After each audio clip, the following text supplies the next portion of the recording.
How I loved her, none can say, my little Maggie May.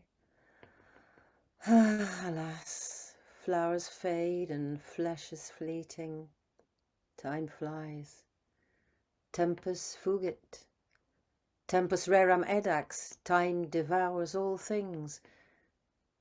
The motto was carved into the ebony shelf that hung above the doorway, flanked by 2 carved parrots. It had belonged to her great-grandmother, another Maggie, or perhaps Polly. Greta, Margot, Mags, Meg, Mog, Poll. She forgot. In any case, they were all one. Margaret May, born on Beltane, she mused. Father unknown, mother died in childbirth, she went on. Ditch delivered by a drab, she laughed, putting her little finger in her mouth and sucking it.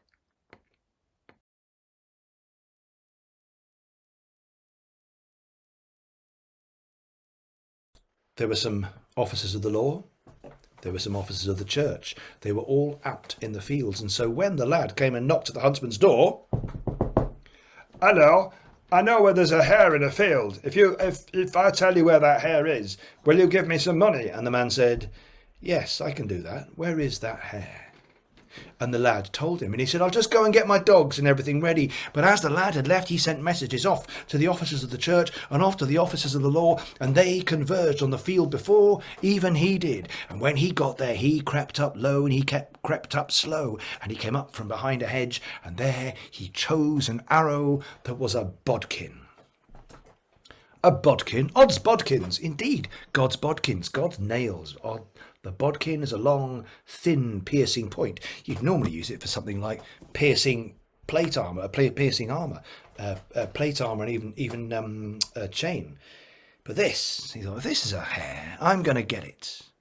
And if I want to keep this hare, if it isn't just a hare, I want to keep it, I will pin it to the ground with this bodkin arrow.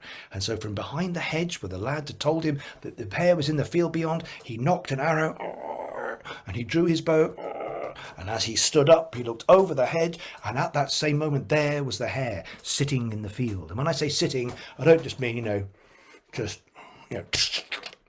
sitting in a field. Sitting down in a furrow in a ploughed field, with its ears back along its body, its nose twitching, but otherwise absolutely still and silent. Nobody would know if it was that it was there if they hadn't been told to look for it.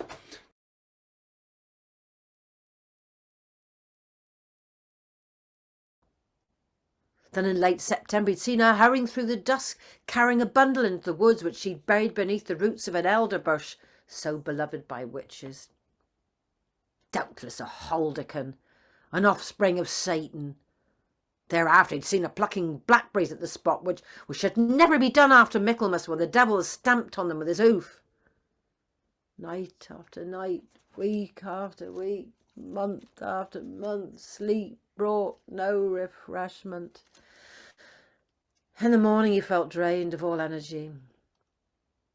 He'd sewn horse chestnuts into his garments, but the Lord of Darkness was cunning. He'd knelt by his bed and prayed for strength and guidance, but the room had become hot, forcing him to cast off his nightshirt and sleep with only the sheet to cover his nakedness. In the night she'd come, flying through the window on a ragwort.